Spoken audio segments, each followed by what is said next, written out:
अभी आप सुन रहे हैं JDR म्यूजिक मैथिली के शानदार प्रस्तुति। आप इतने अच्छे हैं ना, आपके लिए हम कुछ भी कर सकते हैं।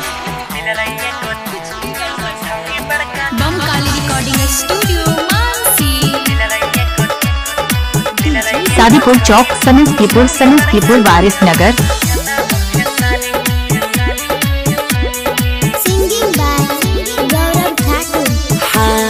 छलैये गो छौड़ी बड़का फेना होखे सारी के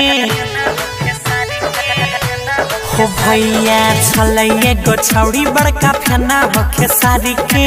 अभी आप सुन रहे हैं JDR म्यूजिक मैथिली के शानदार प्रस्तुति। उनके बजाई ललकोई टटू परवाई करई, उनके बजाई ललकोई टटू परवाई राखी देते सब हीरोइन के पछाड़ी के।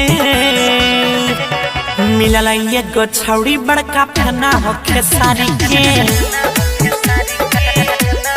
हाँ, मिलल एगो छौड़ी बड़का फेना होखे सारी के। सादीपुर चौक, समस्तीपुर वारिस नगर।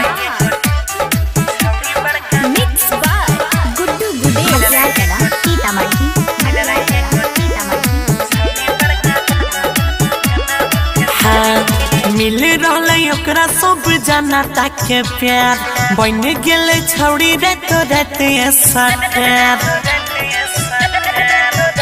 हो भैया। मिल रहले ओकरा सब जाना ताके प्यार, बन गेले छौड़ी रात सटार। दुनिया दीवानी छै ओकर कलाकारी के। मिलल एगो छौड़ी बड़का फेना होखे सारी के।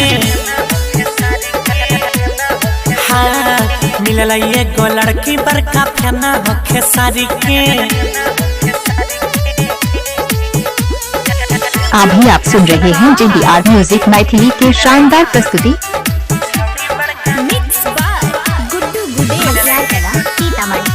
सादीपुर चौक, समस्तीपुर वारिस नगर। भेटत अचानक नहीं जाने रहे हो, चारिये सटे जवाब पे कने रहे हो।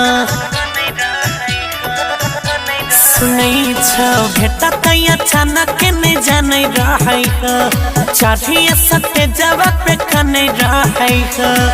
गौरव मनीष गावे गाथा नारी के। मिलल एगो छौड़ी बड़का फेना होखे सारी के। हाँ, मिलल एगो छौड़ी बड़का फेना होखे सारी के। Remix by Guddu Raj.